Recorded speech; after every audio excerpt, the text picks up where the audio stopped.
प्रभातखबर.com, विश्वास वही, रफ्तार नहीं।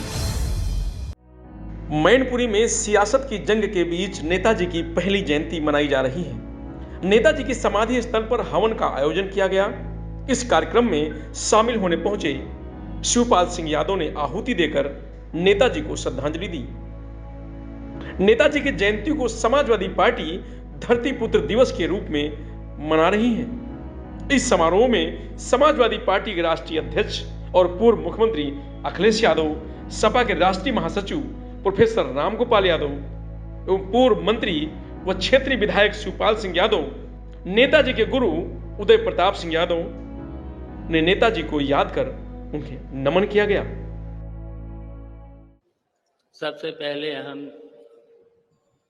नेताजी को श्रद्धांजलि अर्पित करते हैं और उनको नमन करते हैं। नेताजी आज हम सब लोगों के बीच में नहीं हैं।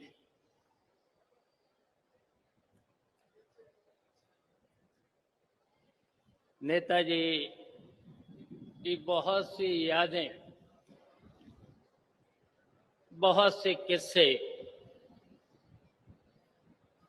हम लोगों के बीच में आज भी हैं।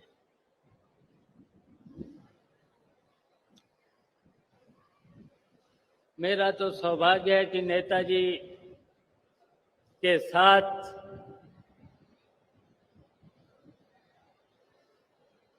मुझे बहुत लंबे समय तक बहुत सी बातों को सीखने का मौका मिला था। शायद मैं तो 9-10 साल से का था, तब से नेताजी का साथ मिला था। नेताजी की सेवा करने का भी अवसर मिला था और नेताजी से बहुत कुछ सीखने को भी मिला था। और नेताजी ने तो हमको ही नहीं, बहुत से लोगों को उंगली पकड़ करके बहुत कुछ ऊंचाइयों तक पहुंचाने का काम किया था। आज जो हम सब लोग जिस स्थिति में हैं, नेताजी की ही वजह से थे। हमें याद है, चाहे इटावा हो, चाहे सैपाई हो, करहल हो,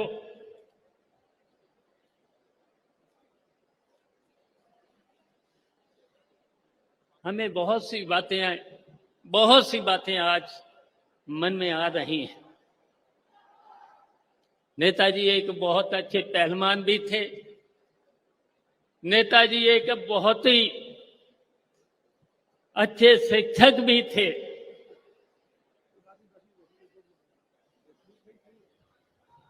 और राजनीतिक के बारे में जानते होंगे,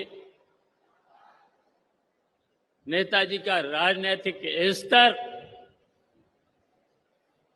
शायद नेताजी को पूरे हिंदुस्तान ही नहीं, दुनिया में लोग जानते थे। और नेताजी को इसलिए जानते थे, नेताजी ने जात और मजहब से उठ करके इस हिंदुस्तान के, चाहे गरीब हो, निर्धन हो, किसान हो, नौजवान हो, यहां तक कि छात्र और महिलाओं से लेकर के सबके लिए बहुत कुछ किया था। बहुत सी यादें हैं, बहुत से किस्से भी हैं। यहाँ के लोग तो बहुत किस्सों को भी जानते हैं। तो हम इस अवसर पर बहुत कुछ कहना नहीं चाहते हैं। मैं केवल ये कहना चाहते हैं हम सब लोगों को नेताजी के आदर्शों पर हम सब लोगों को चलना है और उनके जितने भी बहुत कुछ आज जो यहाँ पर इटावा हो, मैनपुरी हो, कहीं उत्तर प्रदेश का कोई भी जिला हो, जितना नेताजी ने किसान, गरीब, शिक्षक और कवियों से लेकर, खिलाड़ियों से लेकर, साहित्यकारों से लेकर के सबको, सबका सम्मान बढ़ाने का जो काम किया था, तो जितना भी नेताजी का जो सपने अधूरे हैं, नेताजी के बहुत कुछ सपने और भी थे, बहुत कुछ किया है। उन सपनों को हम सब लोग मिलकर के पूरा करने का काम करेंगे और जब ये सब सपना पूरा होगा, वो ही हम सब लोगों की श्रद्धांजलि होगी। तो नेताजी को हम आज श्रद्धा सुमन अर्पित करते हैं, श्रद्धांजलि अर्पित करते हैं, नेताजी को हम नमन करते हैं। जय हिंद। अध्यक्ष जी, मंच पर उपस्थित हमारे सभी समस्त नेतागण, सम्मानित साथियों और बच्चों,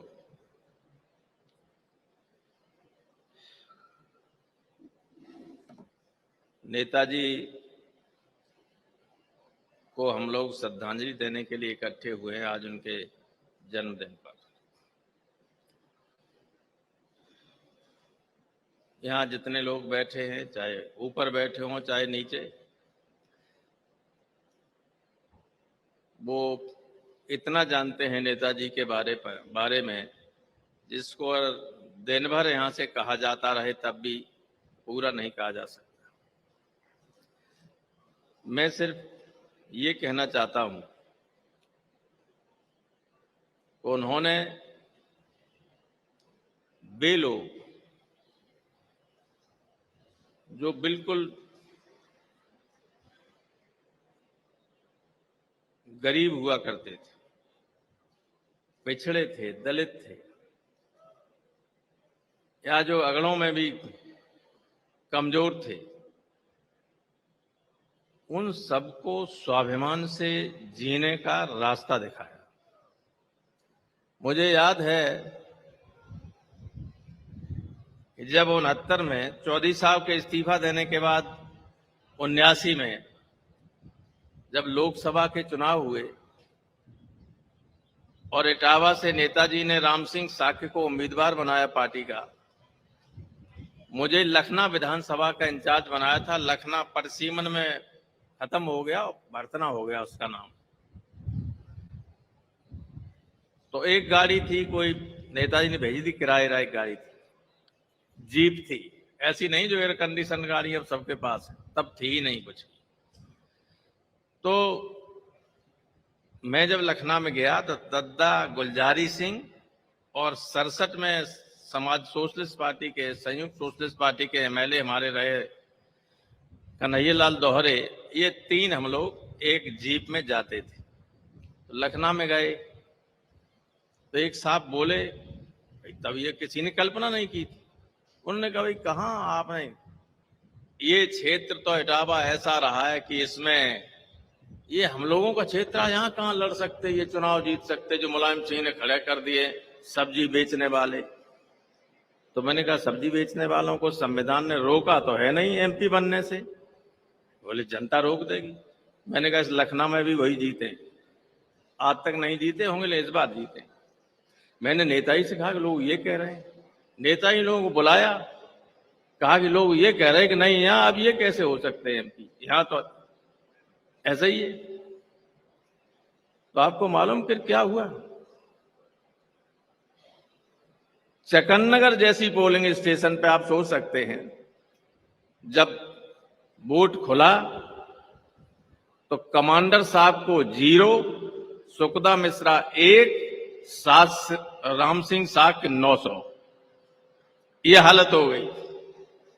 इस तरह से लोगों ने वोट दिया और ऐसा हुआ कि घाटमपुर से लेकर सहारनपुर की सारी 34 सीटें हम लोगों की पार्टी के खाते में गई। और इसीलिए इंदिरा जी ने कहा कि ये कौन है, कैसे ऐसा हुआ कि हम सत्ता में आ गए और यहाँ सब सीटें हार गए। तो इन लोगों ने कहा कि मुलायम सिंह बोले से विधानसभा में चुनाव हरवा दिया जबरदस्ती, सरकारी दल पर जबरदस्ती। नेताजी को वोट नहीं डालने जाने दिया गया। सवेरे जिला कलेक्टर ने और एसपी ने अपनी गाड़ी में बैठा लिया। ये स्थिति थी। लेकिन तब से ये हुआ कि सिर्फ एक बार चौधरी रघुराज सिंह यहां से कांग्रेस के एमपी हुए, वरना या तो समाजवादी पार्टी थी नहीं, लोकदल थी, जनता पार्टी थी। सारे एमपी आज तक वही हुए। 2 बार राम सिंह साखी हुए, रघुराज सिंह हुए, और जब रिजर्व हो गई तो प्रेमदास कठेरिया हुए। अब रिजर्व इटावा ये जसवंत नगर मैनपुरी में आ गया। तो नेताजी ने, लोग कहा करते, हमसे कहते थे कैसे हो सकते हैं सब्जी बेचने वाले एमपी हो जाएंगे। 4 बार इटावा से सब्जी बेचने वालों को नेताजी ने बनाया एमपी। कुछ लोग कहते थे, उनका मुंह अब वो हो ही नहीं पाते कभी। अब तो सवाल नहीं, कोई रिजर्व हो गई थी। लेकिन ऐसी व्यवस्था नेताजी ने की, सम्मान के साथ जीना सिखाया। लोगों सिखाया कि नहीं सिखाया, बोलो। वरना कुछ इलाके ऐसे थे जहां से आप निकालते थे, जाते थे तो दरवाजे से जाओ तो जूता पहन के नहीं जा सकते। बड़े आदमी थे कि ये पिछड़ा है, ये दलित है, ये कैसे निकलेगा। अच्छा भाई, दूल्हा घोड़े पे चढ़ के नहीं जा सकता। इन सबको ठीक तरीके से जीने का रास्ता नेताजी ने दिखाया। ये बहुत बड़ा योगदान है नेताजी का। युगों युगों तक आने वाली पीढ़ियां इतिहास जब लिखेगा तो नेताजी को याद करेगा इस रूप में कि जिन लोगों को कोई पूछता नहीं था, उनको सम्मान से जीने का हक दिलाया उन्होंने, और सम्मान से के साथ जीना सिखाया। तो ये बहुत बड़ा योगदान तो है। कौन, जिन लोगों ने कभी दिल्ली नहीं देखी थी, लखनऊ नहीं देखा था, उनको एमएलए एमपी बना के भेज दिया। भेजा कि नहीं भेजा, भेज दिए। तो ये नेताजी का है। अब आज नहीं है हमारे बीच, उनकी अनुपस्थिति में ही हम सब लोग काम कर रहे हैं। सबसे बड़ी उनको श्रद्धांजलि ये होगी कि उनके विचार, उनकी पार्टी, उनके सहयोगियों को जितनी ताकत दे सकें आप, उतनी ताकत दें। यही उन्हें सबसे बड़ी श्रद्धांजलि हमारी होगी। इन्हीं शब्दों के साथ मैं नेताजी को नमन करते हुए अपनी बात खत्म करता हूं।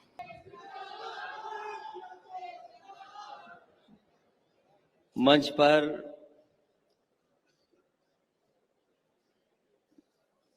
सबसे वरिष्ठ और नेताजी के गुरु आदरणीय उदय प्रताप सिंह जी, मंच पर उपस्थित कवित्री आदरणीय सरिता जी, समाजवादी पार्टी के राष्ट्रीय प्रमुख महासचिव आदरणीय रामगोपाल यादव जी,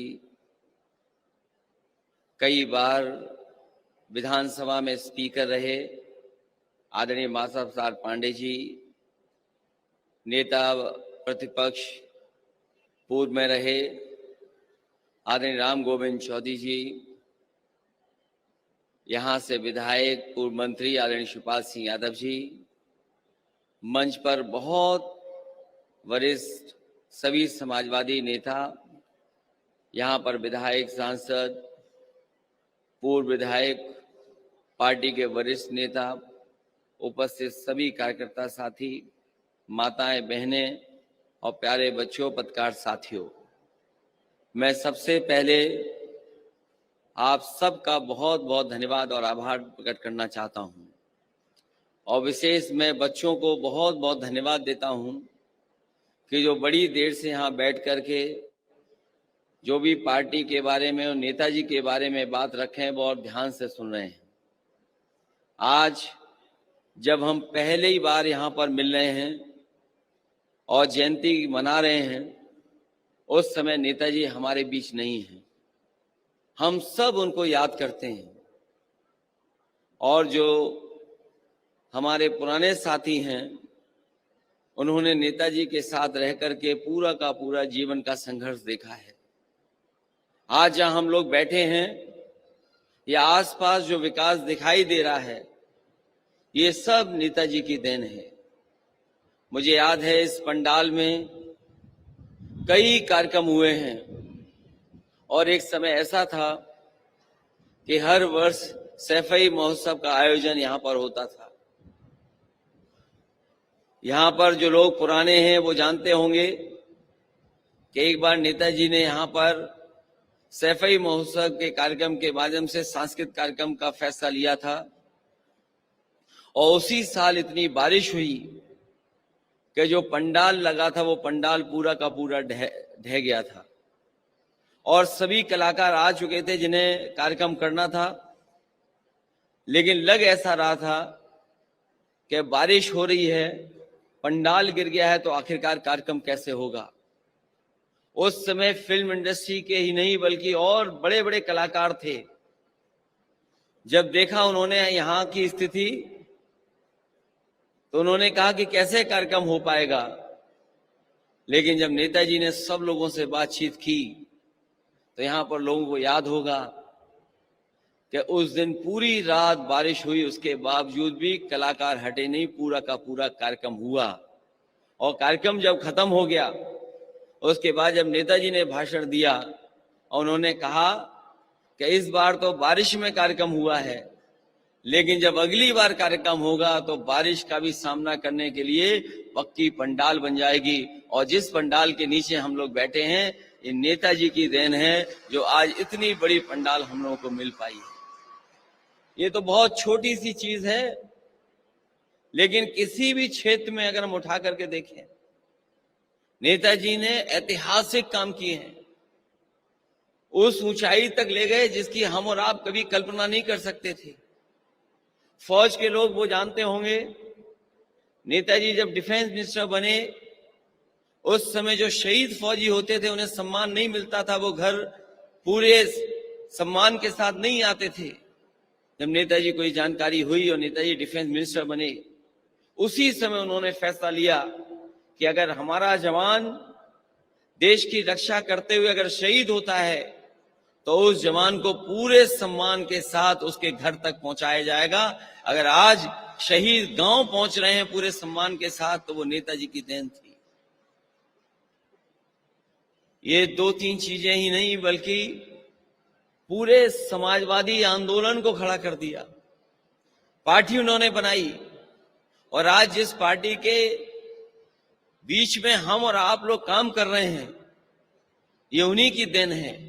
और सच्चाई तो यही है कि आज जब हम उन्हें याद कर रहे हैं तो हमें ये संकल्प लेना चाहिए कि जो नेताजी ने रास्ता दिखाया समाजवाद का, जो जीवन भर उन्होंने संघर्ष किया आर्थिक और सामाजिक चुनौतियों का, उस रास्ते पे चल करके हम समाजवादी आंदोलन को और ऊंचाई तक ले जाने का काम करें और संकल्प लें कि जो सपना नेताजी ने समाज के लिए देखा था, जो सपना हमारे गरीबों के लिए देखा था, जो सपना हमारे तमाम उन लोगों को जो आजादी के बाद जो अभाव में जीवन यापन कर रहे हैं उनके लिए सपना देखा था, उस सपना को पूरा करने के लिए हम लोग एक एक दिन लगा करके नेताजी का सपना पूरा करें।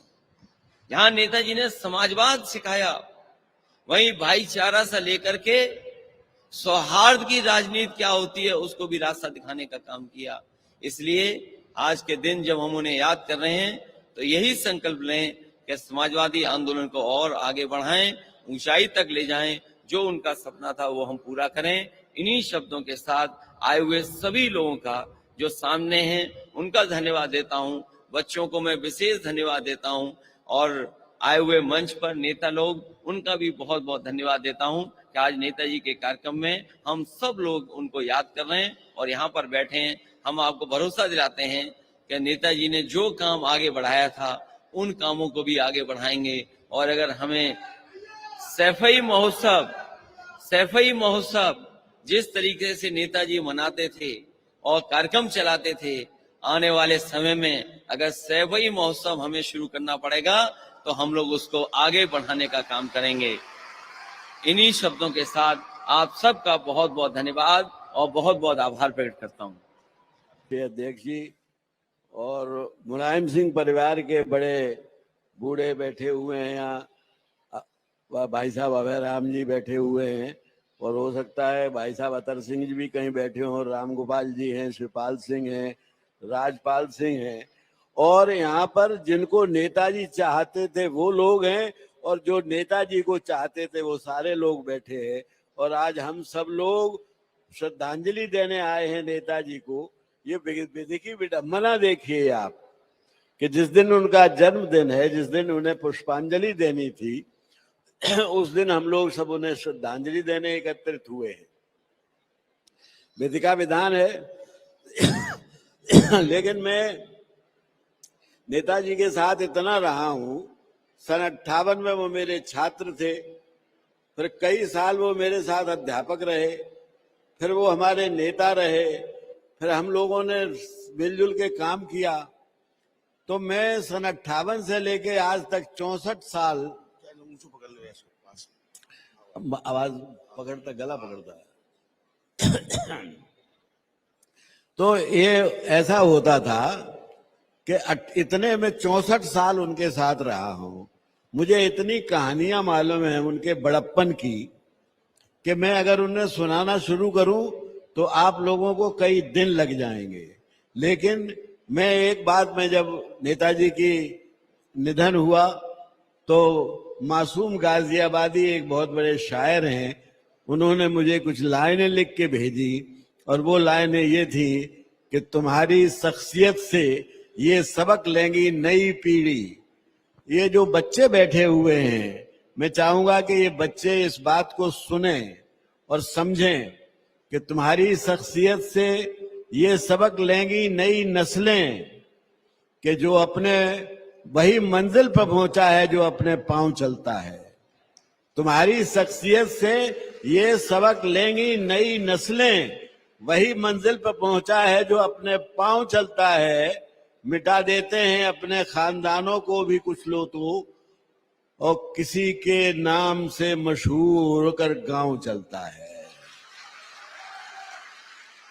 तो आज नेताजी के नाम से ये गांव नहीं, ये पूरा इलाका जाना चाहता है। मैं जब सन 58 में आया था तो सड़क नाम की बिजली नहीं थी, सड़क नहीं थी, पानी नहीं था, नल वल और टेलीवेलीफोन तो ये तो सपने की बातें हुआ करती थी। उस समय मैनपुरी जिला जो था वो अंग्रेजों के खिलाफ रहा राजा तेज सिंह की वजह से। यहां पर मैनपुरी कॉन्स्पिरेसी केस हुआ तो अंग्रेज बड़ा खिलाफ था मैनपुरी के, उसने कभी विकास नहीं होने दिया। तो जब मैं यहां आया था तो जो हालत थी, अकेली मैनपुरी की नहीं, इटावा की भी थी। तो लेकिन ये जो परिवर्तन का जो बदलाव शुरू हुआ है वो तब हुआ है जब नेताजी आ गए हैं राजनीति में, और एक बदलाव आया आजादी के बाद। जो बदलाव आया, मैं एक बात कहना चाहता हूं, यहाँ छात्र बैठे हैं इसलिए कि समाजवादी नाम लेने वाले समाजवादी विचारधारा के दो बड़े स्वतंत्रता सेनानी हुए। एक भगत सिंह, जिनकी पार्टी का नाम में समाजवाद आता था, या गांधी जी जो समाजवादी बात कहते थे। गांधी जी और भगत सिंह में एक बड़ी विरोध था, एक हिंसावादी थे, एक हिंसा में विश्व कहते थे कि साधन कैसे भी हमें आजादी मिले, चाहे लड़के मिले, लेकिन गांधी जी कहते थे कि नहीं, हम आजादी शांत से लेंगे। ये फर्क जरूर था, लेकिन दोनों एक बात कहते थे कि हम आजादी के लिए आजादी नहीं चाहते, इस देश की व्यवस्था परिवर्तन के लिए आजादी चाहते हैं। जो अभी प्रोफेसर राम गोपाल जी कह रहे थे कि छोटे लोगों को अधिकार नहीं थे, गरीबों को अधिकार नहीं थे, और गरीबी अमीरी के फर्क बहुत था। तो ये सब जो विषमताएं थी, विद्रूपताएं थी, विसंगतियां थी समाज में, उनको दूर करने का नाम होता था व्यवस्था परिवर्तन। मैंने मुलायम सिंह जी को जब पहले दिन सन 58 में जब मेरी नियुक्ति हुई, उसी वर्ष वो 11वीं क्लास में थे। ये बच्चे ध्यान से सुने, जब तुम्हारी उम्र के मुलायम सिंह थे तो मैं उनका टीचर हुआ करता था। पहले दिन जब मैं आया तो मैंने मुलायम सिंह से सब लोगों से परिचय कर रहे थे। मैंने पहले अपना परिचय दिया कि मैं उदय प्रताप सिंह आप लोगों को अंग्रेजी पढ़ाऊंगा आज के बाद, और अब आप बताइए। तो जब परिचय होने लगा तो सबने अपना अपना परिचय दिया। उस समय मुलायम सिंह की ड्रेस क्या थी आप लोगों को मालूम है? वे बच्चे हमारे जरूर सुने। उस समय वो धोती कुर्ता पहने थे और एक सफेद टोपी लगाए थे। मैंने कहा ये कुछ अजीब से है, अलग से है सबसे। तो मैंने पूछा कि इसी असमंजस में था।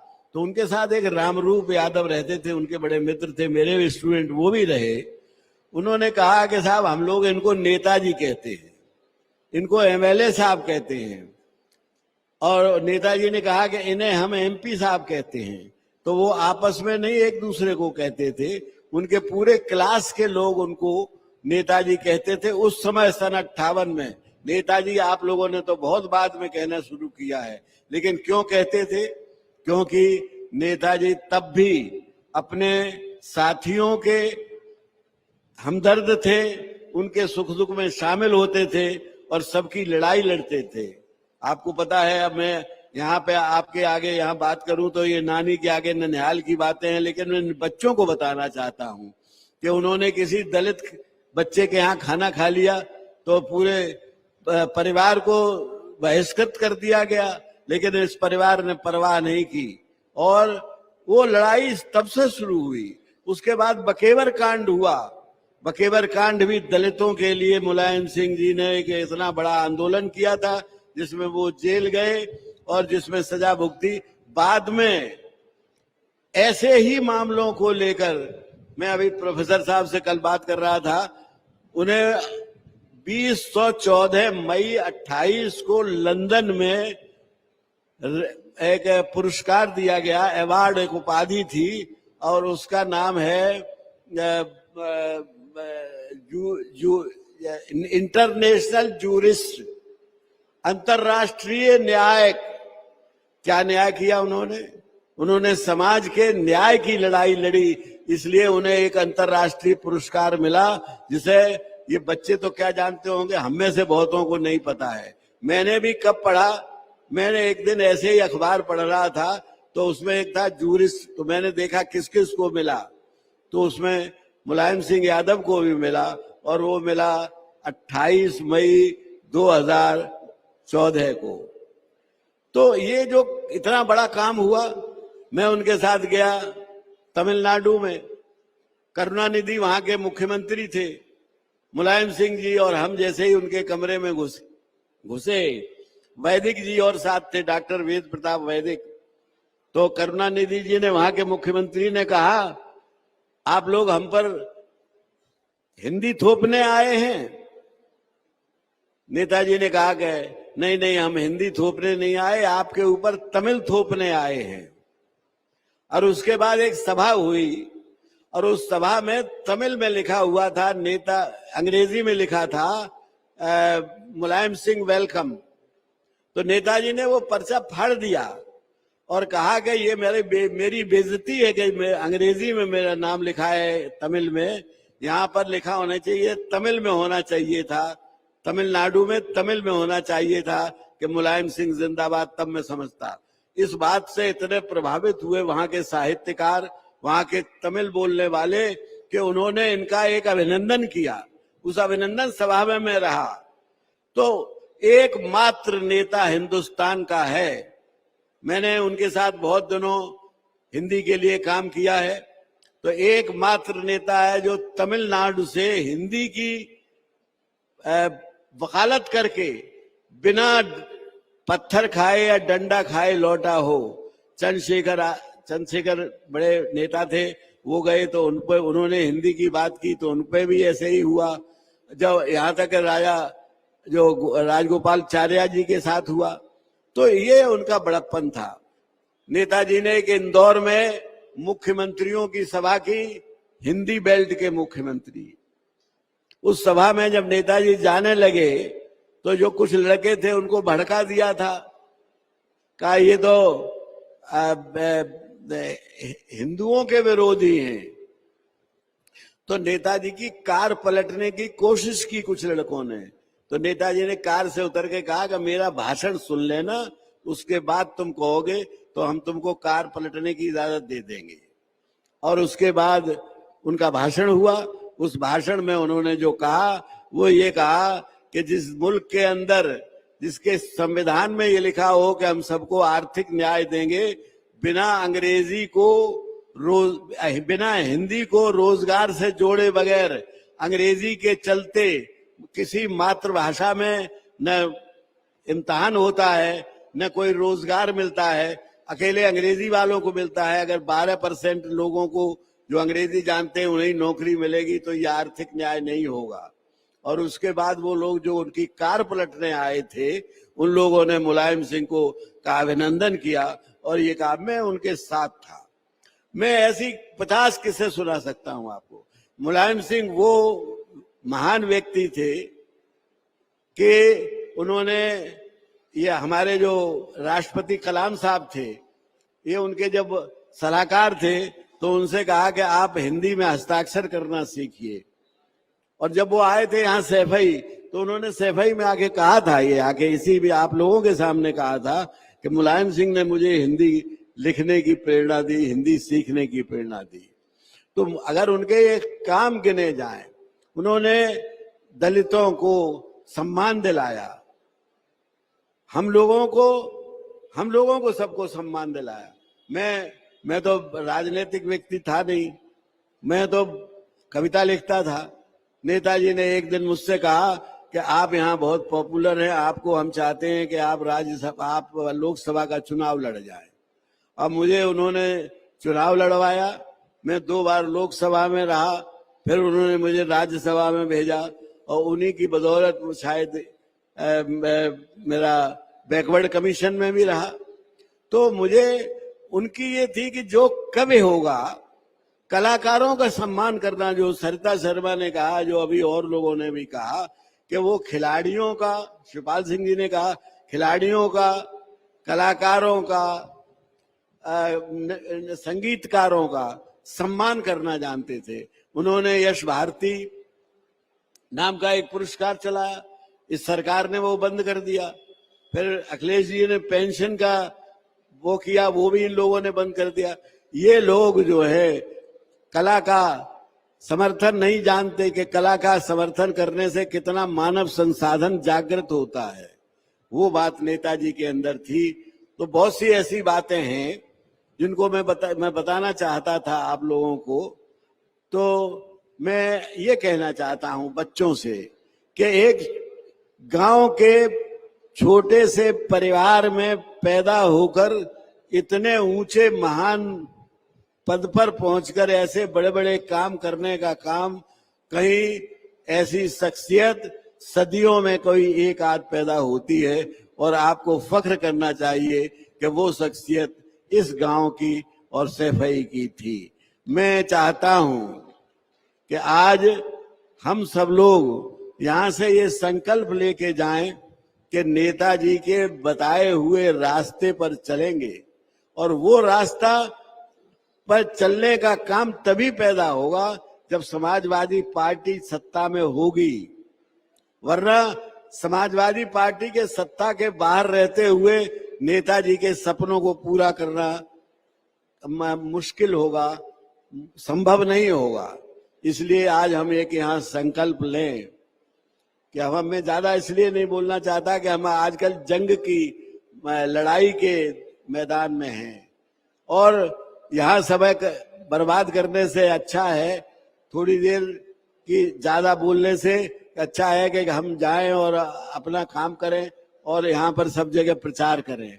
मैं चाहता हूं कि आज आप ये संकल्प लेके जाएं कि हम इस चुनाव को उनकी प्रतिष्ठा का चुनाव मानकर आज से सब कुछ छोड़ छाड़ के इस चुनाव में लगेंगे, जिससे मुलायम सिंह की जी प्रतिष्ठा बचे और उनका मार्ग प्रशस्त हो।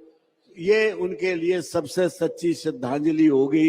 इन्हीं शब्दों के साथ मैं अपनी बात को समाप्त करते हुए उनको श्रद्धांजलि देता हूं और उनको नमन करते हुए अपनी बात समाप्त करता हूं।